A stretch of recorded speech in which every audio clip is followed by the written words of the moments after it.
관절 건강을 위한 영양제 콜라겐 고르는 법에 대해서 관절은 뼈와 뼈 사이가 연결되는 부분으로 뼈 사이 충격을 흡수하는 관절 연결에 도움을 주는 영양인데, 콜라겐은 단백질 일종인데 이런 것들 아미노산이 순서대로 배열된 구조입니다. 피부 탄력, 모발, 손, 발톱 건강에 도움을 주고 뼈, 힘줄, 인대, 근육 등의 구성 성분으로도 근골격도 강화한다 라고 했네요. 콜라겐은 28의 다양한 타입이 있는데, 1형은 근육과 인대, 피부 등에서 결합 조직에 존재하고, 2형은 관절 연골에만 존재합니다. 나이가 들어가면서 체내의 콜라겐이 감소하고 근골격계 전체가 약해지기 때문에 콜라겐의 섭취가 필요합니다. 시중에 나온 대부분의 콜라겐 1형 콜라겐이지만, 최근에는 연골의 2형 비변성 콜라겐이 좋다고 강조합니다. 이유는 콜라겐의 섭취로 장의 면역세포가 고분자 화합물인 2형 콜라겐에 익숙해져서 자기 관절 연골을 공격하는 것을 막기 때문입니다. 그 콜라겐은 1형 콜라겐 또 2형 비변성 콜라겐에 대해서 말하고 있네요. 그래서 고분자 화합물인 2형 콜라겐에 익숙해져서 그렇게 되도록, 그러니까 자가 면역 질환에는 2형 콜라겐이 좋다. 하지만 2형 콜라겐은 흡수율이 낮고, 이게 또 단점이네요. 글루코사민은 게, 새우 등의 갑각류 껍질에서 키틴과 키토산을 가수분해해서 천연으로 얻거나 화학합성으로 만들어진다 라는 거죠. 글루코사민은 얼마나 섭취하면 좋을까? 그런데 염려되는 사람은 혈당이 염려되는 사람, 글루코사민 자체가 포도당과 아민으로 이루어졌기 때문에 혈당이 염려되고, 당뇨 환자는 또 주의를 해야 될 것이다. 콘드로이틴은 포유류의 연골 조직에서 얻는 점액 다당류로 연골 구성 성분의 생성을 촉진한다고 했어요. 염증 유발 물질인 사이토카이닌을 감소시켜서 염증이나 통증 억제에도 도움을 주고 있다라는 거죠. 주의할 것은 일반 식품으로 나온 콘드로이틴이 많이 나오고 있다. 그래서 이런 것들은 건강기능식품도 아니기 때문에 당류 가공품이나 캔디류 정도다 수준으로 친숙한 원료명인 상호 연고를 강조하지만, 영양정보란에 콘드로이틴이 함량 자체가 없는 식품은 선택하지 말자. 함량을 봐야 된다. 콘드로이틴 성분은 단일 제품이든 글루코사민과 복합제든 3개월 이상 복용하는 것이 좋다, 중요하다. 그리고 3개월 이상 복용 시 효과가 없으면 중단하고, 또 점액 다당류인 콘드로이틴은 혈액을 묽게 할 수 있어서 혈액 응고에 문제가 있거나 와파린, 아스피린 같은 항혈전제를 복용하는 사람은 주의해야 한다. 그리고 식이유황은 MSM, 유황은 체내에 존재하는 미네랄 중의 하나로 혈액세포, 근육, 피부, 머리카락 등의 조직에 많습니다. 식이유황은 메티오닌, 시스테인과 같은 유황 단백질의 형태로 뼈와 근육 강화, 또 해독작용, 항암, 항염, 피부 보호, 항콜레스테롤, 염증 제거, 살균작용, 이뇨작용, 배변비 억제 작용, 인슐린 조절 작용 등 다양한 작용을 합니다. 특히 관절에서 염증 생성을 줄여서 근육 통증을 줄이고 항산화 작용을 통한 관절 조직 보호 효과가 있다. 하루에 섭취량은 식약처의 기준으로 1500mg 정도 이렇게 말하고 있다. 보스웰리아는 인도, 아프리카 등에서 보스웰리아 세라타나무에서 추출한 허브 추출물로 소염 진통 효과를 통해서 관절염 증상을 개선시키고 있다 라고 했네요. 표기를 잘 보고, 콜라겐 영양제 고르는 법이 관절 영양제와 또 나와서 놀랐나요? 콜라겐은 피부 쪽으로 알았지만 뼈의 30%, 연골의 50% 이상, 인대 및 힘줄의 75에서 80%가 콜라겐으로 구성되어 있습니다. 피부와 관절을 생각한다면 이왕이면 콜라겐 보충도 의미 있다고 생각해서 여기 실었다. 콜라겐 원료 물질 자체도 중요하다. 그래서 원료 기술, 그래서 제품화하는 것이 기술이다. 이것을 콜라겐이 풍부한 원료를 자분해서 그 돼지 껍데기, 또 생선, 비늘, 동물성 콜라겐이고 당근, 참깨, 식물의 지방을 이용한 것이 식물성 콜라겐이라고 부르는데, 분자량이 큰 동피보다 상대적으로 저분자인 어린 콜라겐 제품이 많이 나오고, 또 어린 콜라겐은 프롤린과 히드록시프롤린의 함량이 높고 그런 차이가 있다. 분자량과 단백질 함량을 또 이렇게 조사를 해보자라고 했는데, 이런 것들 표기들은 어떻게 다 할 수 있을까요? 정말 신뢰할 수 있는 회사를 선택을 잘 할 필요도 있겠고, 그렇겠죠. 회사가 조금 제대로 된 회사라면 인지도가 높게 제품을 만들 수밖에 없으니까요.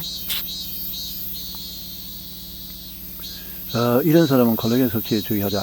콜라겐은 식품 개념이므로 부작용 가능성은 거의 없지만 효과를 드리기 위해서 많은 양의 콜라겐을 먹으면 안 되는 사람도 있습니다. 콜라겐을 다량 보충하면 핵살이 많아져서 여산 생성이 증가할 수 있기 때문에 통풍 환자는 주의를 합니다. 통풍. 가끔 콜라겐을 먹고 얼굴이 뜨겁고 오르지가 생기고 이런 사람은 콜라겐에 대해서, 그러니까 이거 제조배합과 인체에 이 어떤 부작용이 없는 것들을 잘 선택하면 도움이 되겠죠.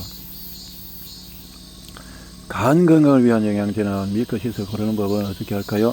간은 우리 몸의 화학 공장인데, 밀크시슬 혹은 실리마린, 밀크시슬은 은근기로 걸리는 여기서 이거 한 2000년 전부터 고대 그리스에서 간질환 치료제로 열매가시에는 프라보노리그 잔이 함유되어 있고, 그것을 총칭해서 실리마린이라고 하는데, 식약처 기준에는 얼마나 그린 미그람 있고요. 그래서 약국에서 파는 것들, 또 일반 영양품, 독성 간질환 등의 효과가 있는 것에 어떤 인증이 되어져 있으면 도움이 될 것이다. 넘어가서 종합영양제 중에서 고함량 비타민 B군의 영양제는 비타민 B 이런 거 있고, 프로바이오틱스 유산균은 빈속에 섭취하는 것이 좋다, 도움이 된다라고 있고, 보장균수라 유통기한까지 남아있는 균의 수를 의미한다. 보장균수 50에서 100 이상을 추천한다라고 했네요. 환원형 글루타치온, 병원에서 피로회복과 미백에 처방되는 배국주사고로 이 글루타치온, 글루탐산, 시스테인, 글라이신 3개의 아미노산이 연결된 펩타이드로, 환원형 글루타치온은 활성산지간 손상으로부터 간 세포를 보호한다. 그래서 간 문제로 인한 피로, 소화불량, 지방간, 간염의 보조 등에 이런 것이 적용이 되고 있다. 환원형 글루타치온 주사도 있고, 이런 것을 전문가들에게 의뢰할 필요가 있겠다.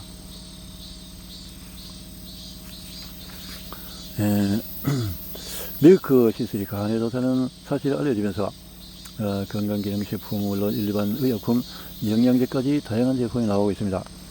그리고 활성을 나타내는 실리마린 성분의 함량과 순도에 주목하자. 이렇게 밀리그램도 200mg, 100mg 등등 이런 것들이 있고, 밀크 시슬의 원료를 확인을 하고, 원료 또 유기농 재배 같은 것이 있으면 더 좋겠고, 아니면 흡수율을 높인 또 연질 캡슐이 또 있으면 좋겠다.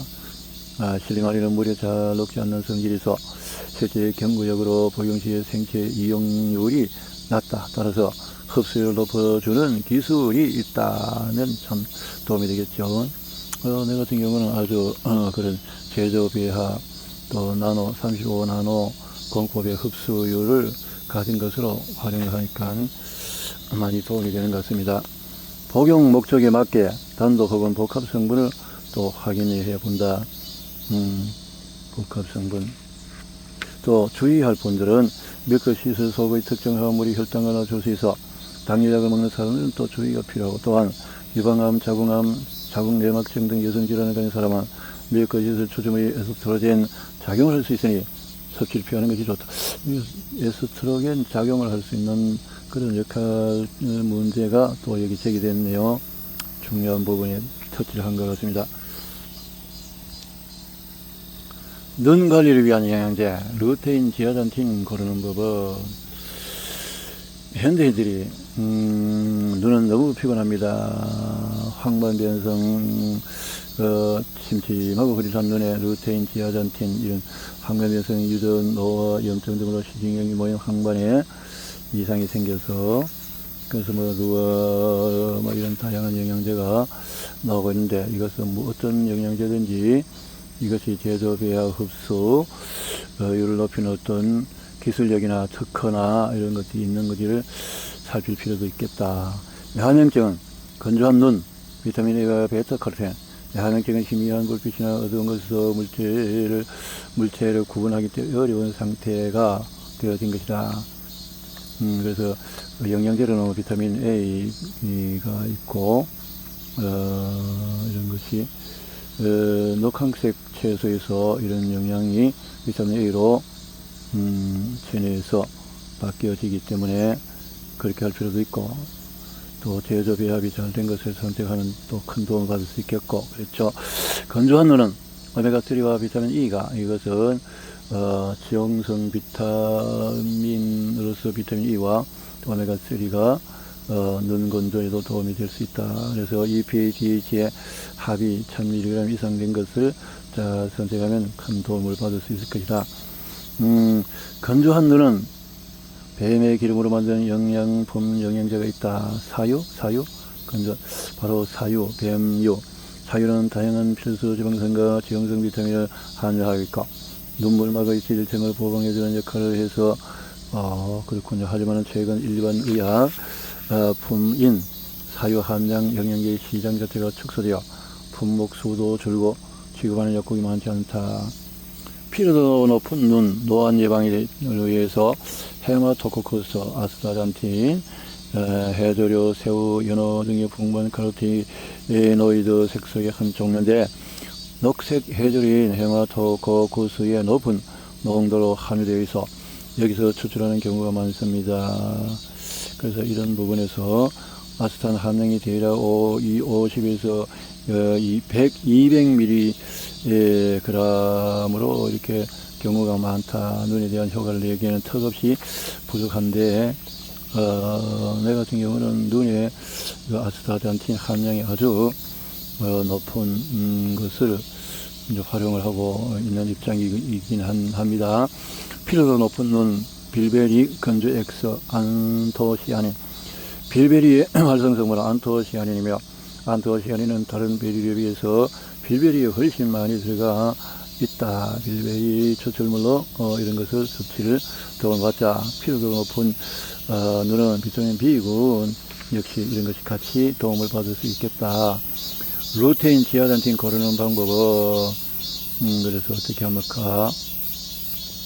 정상인이 황반변성 예방을 위해서 먹는 것은 의미가 없다. 정상인은 이미 그만큼 영양의 자체가 준비되어 있기 때문에.